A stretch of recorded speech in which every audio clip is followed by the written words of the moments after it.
Futuro do setor automobilístico da região. Em São José dos Campos, prefeitura, sindicato e representantes da General Motors discutem a permanência da empresa na cidade. Quase 5.000 pessoas trabalham na unidade. Segundo o sindicato, a montadora descartou o fechamento da planta.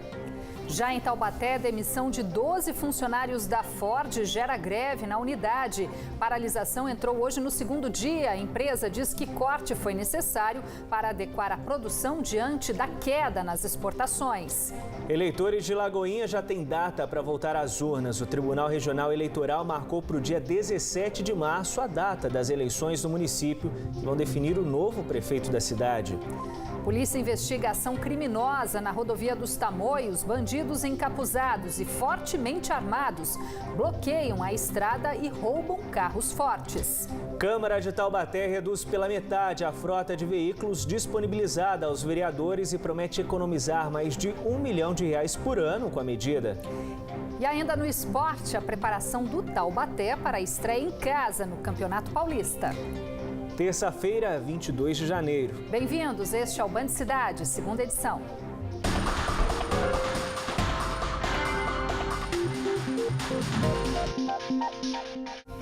Boa noite para você. Olá, muito boa noite. Representantes da General Motors, da Prefeitura e do Sindicato dos Metalúrgicos se reuniram hoje em São José dos Campos para discutir os rumos da montadora que emprega quase 5.000 trabalhadores da região. Foi o primeiro encontro após as recentes declarações do presidente da companhia no Mercosul, relatando as dificuldades da multinacional em manter as operações aqui no Brasil. Mas, segundo o sindicato, a GM negou a saída do país, mas também pediu união de esforços dos trabalhadores e do poder público para atrair novos investimentos na planta. Nesta terça-feira, todas as atenções estavam voltadas para a unidade da General Motors em São José dos Campos. Do lado de fora, silêncio e incerteza sobre o futuro dos quase 5.000 funcionários da fábrica. Todas as respostas estavam lá dentro, na primeira reunião realizada após o recente comunicado da montadora relatando as dificuldades para manter a produção no Brasil. A reunião aconteceu de portas fechadas e durou cerca de 1h30. Participaram do encontro representantes do Sindicato dos Metalúrgicos e também o prefeito de São José dos Campos e de São Caetano do Sul. Mesmo com o futuro indefinido da empresa na cidade, uma das propostas apresentadas foi a de investimentos para a nova linha de produção de modelos que deve acontecer em 2021. São novos ciclos de produtos. Todos esses investimentos possíveis acontecerão para que aproximadamente em 2021, 2022, a fábrica esteja produzindo novos veículos que vão ocupar então o lugar no mercado dos veículos antigos. Nesse aspecto, não posso deixar de dizer, a fábrica da GM, as negociações que aconteceram da GM de São Caetano são um exemplo para São José. No passado, São José acabou abrindo mão de trazer novas fábricas, o que deixa a gente numa situação ainda mais delicada. São Caetano fez sua lição de casa já há anos atrás e agora, junto com São Caetano, nós também estamos fazendo a nossa para poder trazer em conjunto esses investimentos para o Brasil. Para o Sindicato dos Metalúrgicos, o argumento da empresa sobre queda nos lucros nos últimos 3 anos não condiz com o balanço de vendas no mercado automobilístico e que o encontro de hoje descartou o possível fechamento da planta. É um momento muito contraditório porque a GM vive um bom momento no Brasil. E no dia de hoje eles apresentaram que vão fazer discussões com os sindicatos, tanto São Caetano do Sul como o Sindicato São José, e vão procurar as prefeituras. Segundo eles, vão apresentar uma pauta em comum para viabilizar novos investimentos aqui para as unidades aqui no São Paulo. Então, o sindicato, nós estamos abertos ao diálogo, vamos conversar e logo estaremos fazendo assembleia com os trabalhadores, explicando e também cobrando da empresa aqui a manutenção da planta, o não fechamento da unidade de São José dos Campos e também a manutenção dos empregos, que é o mais importante nesse momento, que o país atravessa de grande crise econômica. Em comunicado enviado aos trabalhadores das plantas na América Latina, o presidente da companhia no Mercosul, Carlos Arlenga, alertou sobre o momento crítico que a GM enfrenta. A fábrica de São José dos Campos não foi contemplada pelos recentes investimentos anunciados pela multinacional, o que preocupa entidades ligadas à indústria na região. Para o CIESP, a queda da produtividade afetaria não só o setor, mas a cidade como um todo. Se a General Motors não passa dinheiro para São José dos Campos por conta de venda ou se ela vai embora, São José dos Campos não recebe. Se não recebe, não tem condições de fazer infraestrutura, não tem condições de melhorar a saúde, não tem condições de fazer a parte educacional. Então, é a população toda que perde. Então, esse aviso não é apenas para os funcionários da General Motors. Tem que entender, é um aviso para a cidade inteira e para toda a região. Então, todo mundo teria que se mobilizar para poder verificar, opa, recebemos um alerta, recebemos um puxão de orelha. Gente, não dá para suportar mais prejuízo. Para esse economista, o impacto de um possível pacote de isenção fiscal por parte da Prefeitura e do Estado significa um problema a ser enfrentado a médio prazo. Por outro lado, ele acredita que a discussão de uma política industrial mais efetiva abriria espaço para que o mercado voltasse a crescer. É interessante que seja negociado entre sindicatos, empresas, poder público local, uma política mais ampla de desenvolvimento para o município. Talvez cada um deva ceder um pouco, mas nós não podemos perder também o efeito multiplicador dessa atividade industrial. O que não podemos é que o poder público esteja subordinado aos interesses da empresa, e sim as empresas, todas elas subordinadas aos interesses maiores, que é do povo brasileiro e, a partir disso, na gestão do setor público brasileiro.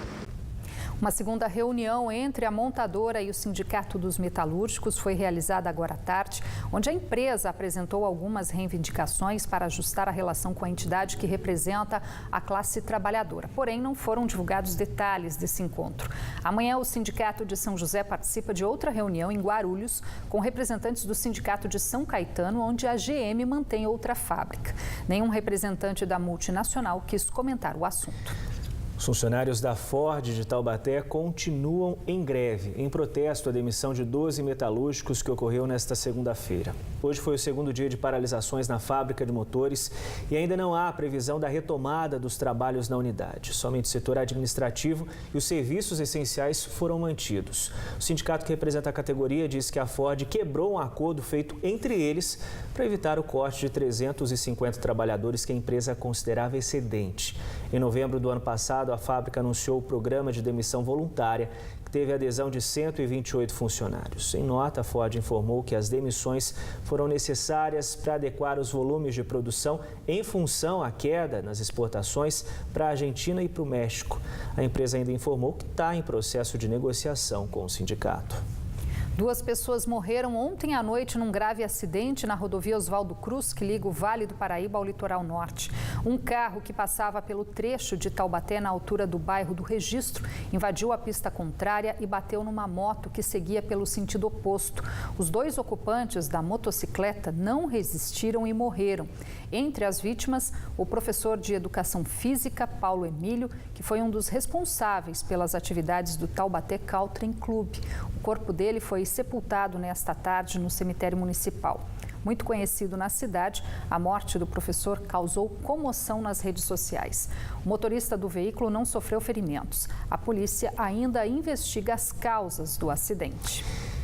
E os motociclistas seguem liderando a estatística dos acidentes com mortes, segundo o levantamento do Movimento Paulista de Segurança no Trânsito do Governo do Estado. Na região, esse tipo de ocorrência aumentou quase 9% em 2018 em relação ao ano anterior.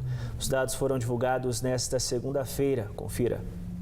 Das 358 mortes registradas no trânsito da região em 2018, 124 vítimas eram motociclistas, aumento de 8% em relação a 2017, quando foram registradas 114 mortes.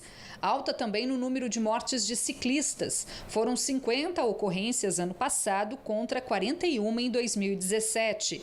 Já os atropelamentos registraram queda. Em 2018, foram 83 mortes de pedestres contra 107 no ano anterior.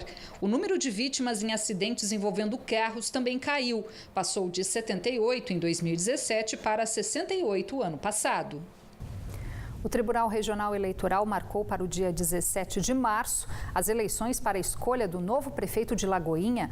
A Câmara Municipal informou que ainda não foi notificada devido ao recesso jurídico que termina no dia 31. Atualmente, o chefe do Executivo é o vereador Valmir José Ribeiro, do PR, que assumiu a prefeitura no início de janeiro, no lugar do também vereador João Evangelista de Souza, o Babá, do PSDB, que precisou deixar o cargo 20 dias depois da posse porque assumiu a presidência presidência da Câmara.